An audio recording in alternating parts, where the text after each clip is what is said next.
আচ্ছা, এখন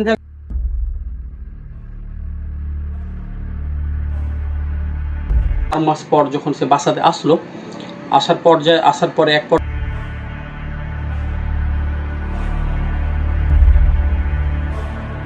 তুই এখনো ধর্ম নিয়ে এত সিরিয়াস কেন? কারণ পেন রিসেপ্টর ঠিক আছে।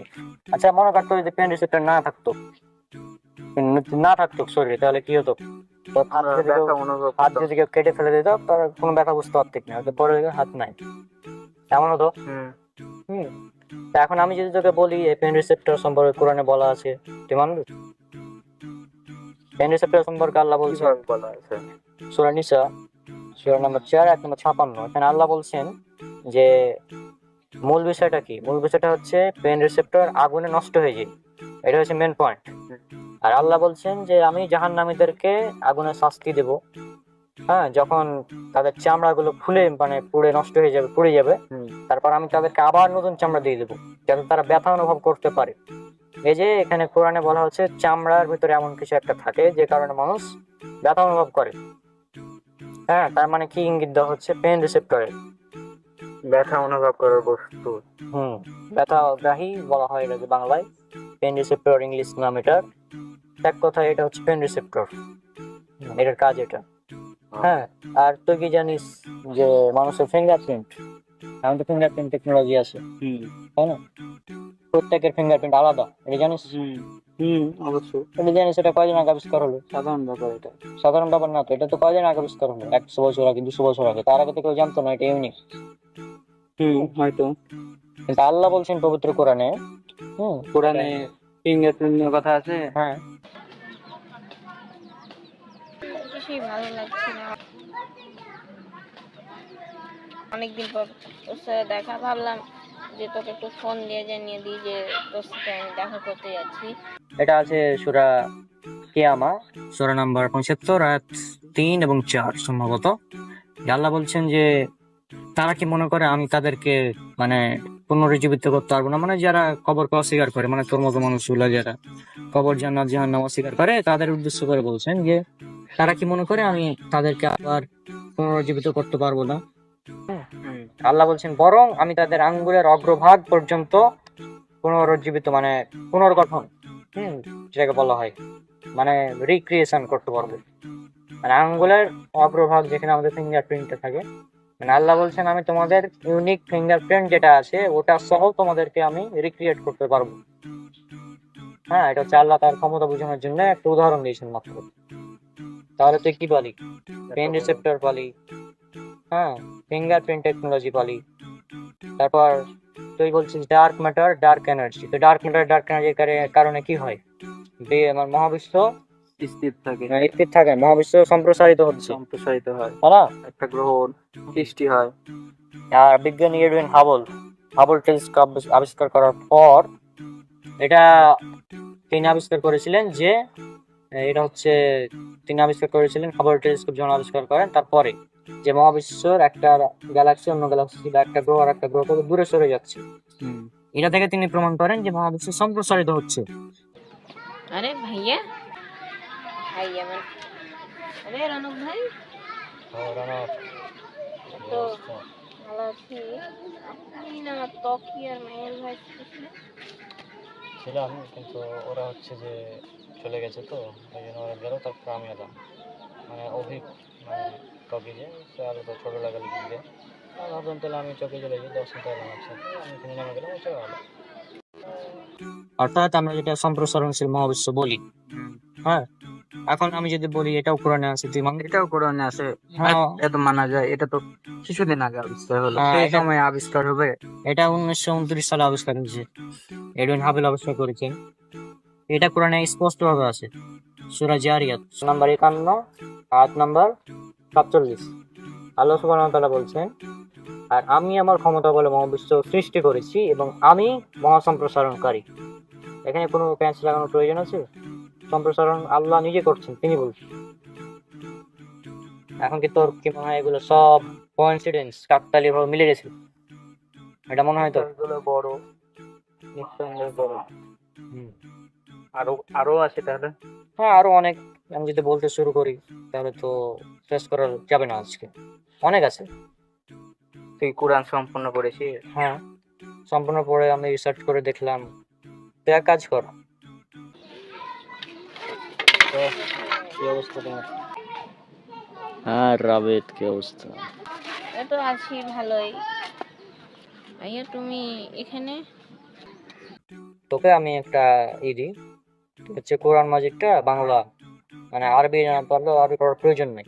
তুই বাংলা অনুবাদটা পড়বি সম্পূর্ণ A to Z। বাংলা অনুবাদ? তুই দরকার হলে তুই মনে কর যে আমি কোরআনের ভুল ধরবো, এই জন্য তুই পড়া শুরু করবি প্রয়োজনে।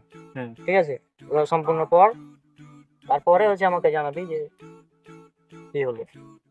আমার মনে হয় না কোরআন সম্পূর্ণ তোর পড়ার কাছে পর- বাংলা অনুবাদ আছে? আমার কাছে বাংলা অনুবাদ নাই, তবে এখন তো ইন্টারনেটের যুগ, সার্চ করলে পেয়ে যাবি। বাংলা কোরআন লিখবি, গুগলে চলে আসবে A to Z সব। হুম। ঠিক আছে, পড়বো, ভুল দেখবো যে কতগুলো ভুল আছে। হ্যাঁ, সমস্যা নাই। ভুল বের করবো। তবে এখানে একটা আমি সতর্কবাণী দিয়ে দিই, মানে কোরআন বাংলা অনুবাদ পড়বে ঠিক আছে, কিন্তু এমন কোনো ওয়েবসাইটে চলে গেলি যেখানে বিভিন্ন নাস্তিক আছে, তারা আবার বিভিন্ন উল্টাপাল্টা ভাবে ভুল বের করে রাখে, যদিও সেগুলো ভুল না। তাদের মস্তিষ্ক ভুল। এখন তুই একটা অঙ্ক বুঝতে পারছিস না, হুম। হ্যাঁ, এখন এটা অঙ্কের ভুল না তোর ভুল? আমার ভুল। হ্যাঁ, তা এখন তুই যদি কোরআনের কোনো আয়াত না বুঝতে পারিস, তাহলে কি এটা কোরআনের ভুল না তোর ভুল? ও, আমার ভুল। এটা তো আমাকে বুঝতে হবে। তো কোরআনে এখন তুই অঙ্ক বুঝিস না, হুম। আর তুই এবার অঙ্ক ভুল এবার রেখে দিবি না, কোনো টিচারের কাছে যাবি যে অঙ্ক ভালো বুঝি? শিক্ষকের কাছে যাবো অবশ্যই।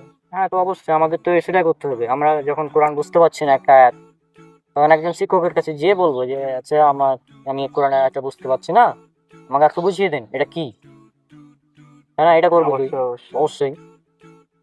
হ্যাঁ বললাম তো, ওই যে অভিক হচ্ছে গেল, ওর সাথে আমি এলাম আর কি।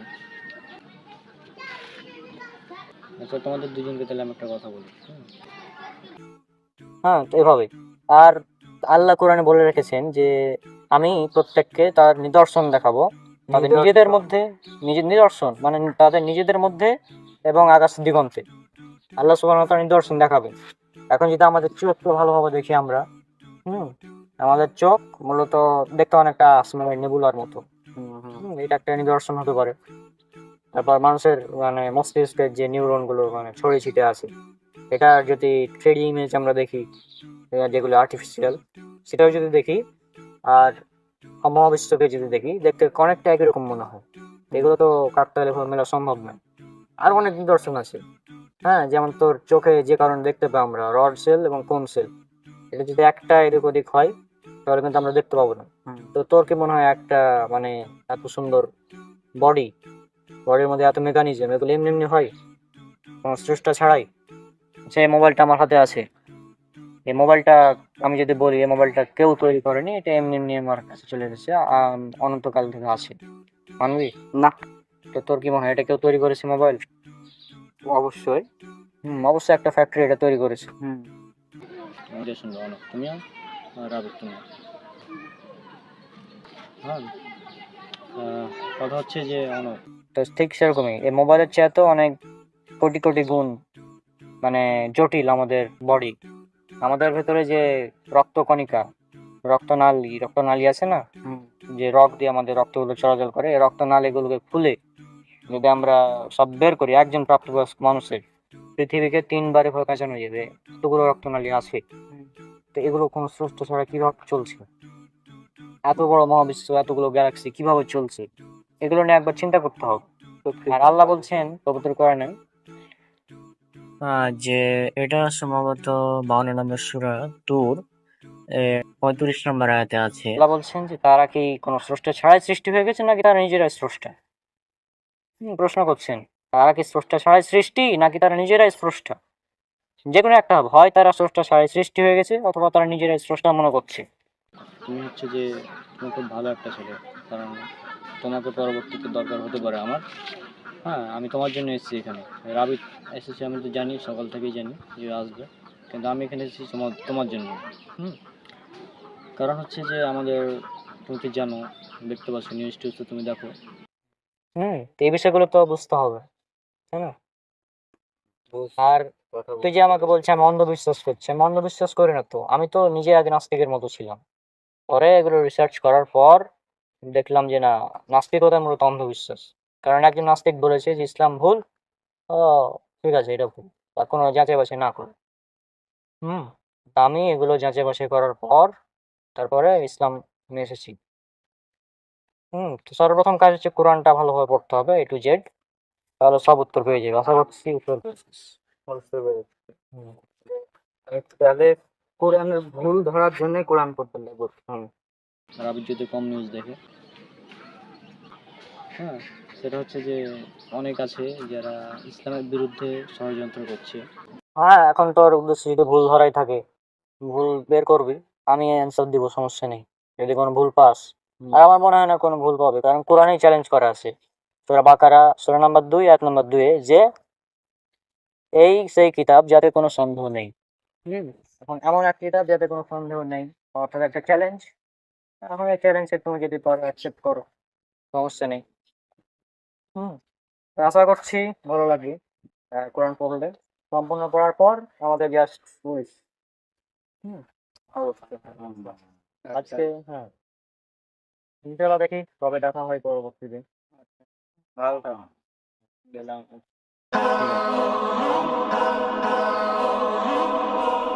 মনে আছে? কথা। ওই তুইও তো ওরকমই ছিলি, আমার আমার আগে ছিলি তুই ওরকম।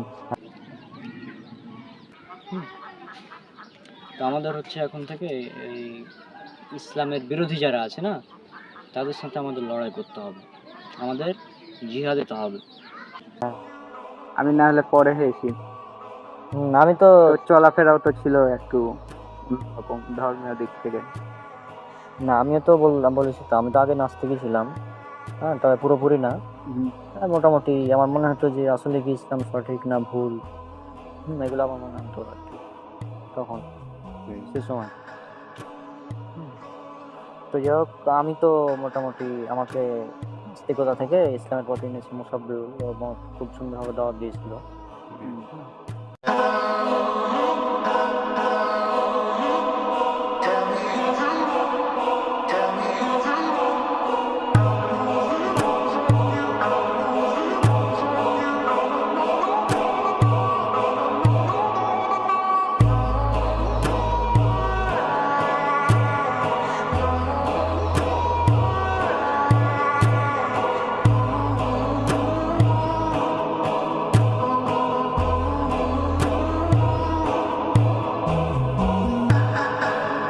বাড়ি তো ভালোই।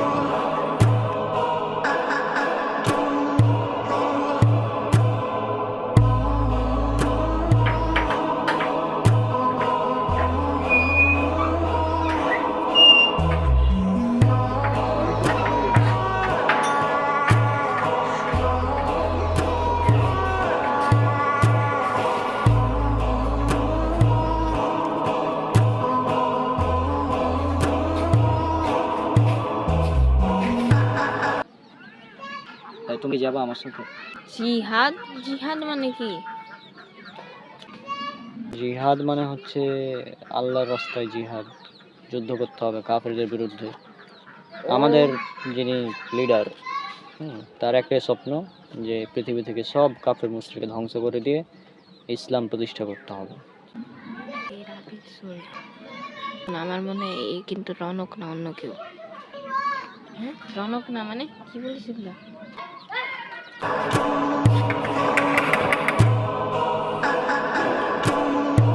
কে? আরে আমি রনক। ও রনক, আচ্ছা চলো ভিতরে আসো। টান চলো, চলে যাও।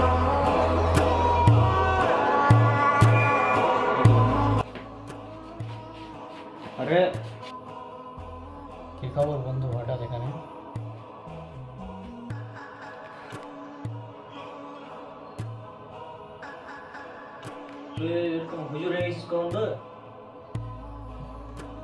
আচ্ছা ভাইয়া, তুমি থেকে যাও আজ? আচ্ছা রাবিট, থাকো তাহলে, আমি আজকে চলে গেলাম। আজকে যাইও না? না না, আজকে আমি থাকবো না, বাড়িতে কাজ আছে তো অনেক। আচ্ছা ঠিক আছে। আমি সত্যকে খুঁজে পেয়েছি, সেজন্য আমি এ পথে এসেছি। আশা করছি তুমি এ পথে আসবে একদিন। হৃদয়, মানে তুই এখন এগুলো বিশ্বাস করিস? আমি তো কোনো সৃষ্টিকর্তা বিশ্বাস করি না।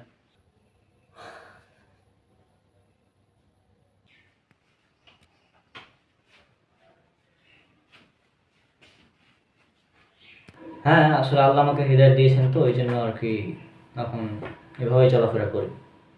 আরে না, এগুলো সব অন্ধবিশ্বাস। এখন তো সায়েন্স প্রমাণ করে দিয়েছে যে বিগ ব্যাং এর মাধ্যমে ইউনিভার্স তৈরি হয়েছে।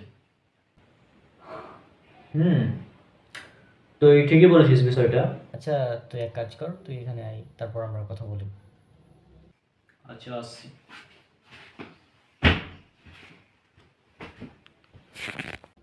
আচ্ছা,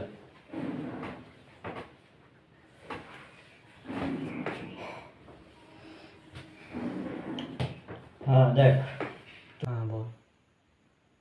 তুই যেটা বললি এটা হচ্ছে বিগ ব্যাং থিওরি, তাই তো? কি বলতে চাইছিস? হ্যাঁ, তুই ঠিকই শুনেছিস যে big bang theory, big bang এর মাধ্যমে আমাদের এই ইউনিভার্স তৈরি হয়েছে। হ্যাঁ, এটা ঠিক আছে, এটার সাথে আমি একমত, কোনো সমস্যা নেই। তুই ঠিকই বলেছিস যে এই মহাবিশ্ব বিগ ব্যাং এর মাধ্যমে সৃষ্টি হয়েছে। হ্যাঁ, আর এ ব্যাপারে পবিত্র কোরআন আগেই বলে দিয়েছে।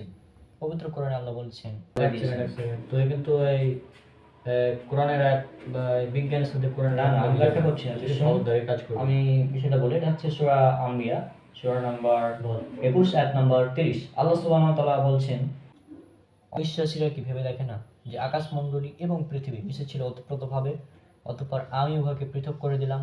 অর্থাৎ আল্লাহ সুবহানাহু ওয়া তাআলা পৃথক করে দিয়েছেন। হ্যাঁ, আর বিজ্ঞানীরা বলছে এটা একটা মহাবিস্ফোরণের মাধ্যমে পৃথক হয়ে গেছে, তাই না? এটা তো কোইন্সিডেন্সও হতে পারে, কাকতালীয়ভাবে মিলে গেছে, হতে পারে না? যিনি এই মহাবিশ্ব সৃষ্টি করেছেন তিনি তো জানবেন তিনি কিভাবে সৃষ্টি করেছেন, তাই না? আল্লাহ সুবহানাহু ওয়া তাআলা যেহেতু এই মহাবিশ্ব সৃষ্টি করেছেন, হতে পারে এটা সুতরাং তিনি বলে দিয়েছেন এই বিষয়টা। কাকতালীয়ভাবে মিলে গিয়েছে, হতে পারে তো, তাই না? কোইন্সিডেন্স, তাই না? কাকতালীয়, তোর মনে হয় এটা কাকতালীয়ভাবে মিলে গেছে, তাই না?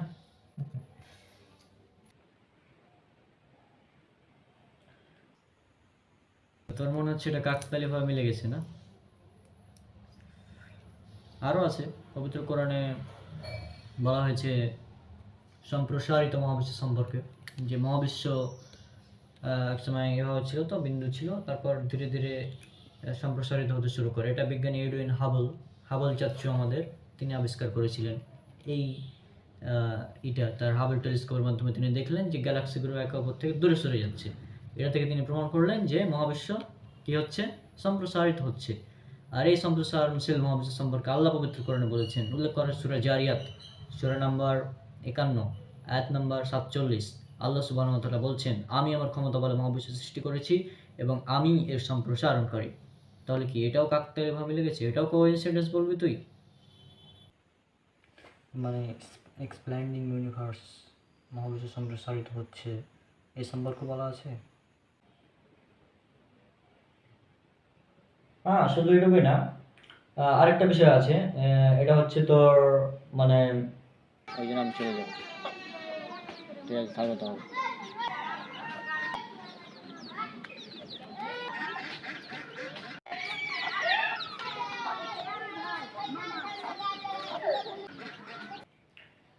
বিজ্ঞানীরা যেটা বলছে, সায়েন্স, যে এই মহাবিশ্ব সৃষ্টির পর মহাবিশ্ব একটা নেবুলা বা ধোঁয়া সদৃশ ইত্যাদি এই অবস্থায় ছিল, গ্যাসীয় পদার্থ হিসেবে ছিল। আর মানে অর্থাৎ তারা বলছে যে তারা এটা একটা গ্যাসীয় পদার্থ বা ধোঁয়ার মতো অবস্থায় ছিল, বিজ্ঞানীরা যেটা বলছে আর কি। তো আল্লাহ সুবহানাহু ওয়া তাআলা বলছেন সূরা ফুসসিলাত, সূরা নাম্বার 41 আয়াত নাম্বার 11। আল্লাহ সুবহানাহু ওয়া তাআলা তিনি বলছেন, অতঃপর তিনি আসমানের দিকে মনোনিবেশ করলেন যা ছিল ধোঁয়া সদৃশ বা ধূম্রপুঞ্জ বিশেষ বা ধোঁয়ার মতো, অর্থাৎ ধোঁয়ার মতো ছিল। তাহলে চিন্তা কর বিষয়টা কতটা সায়েন্টিফিক ভাবে উল্লেখ করা হয়েছে।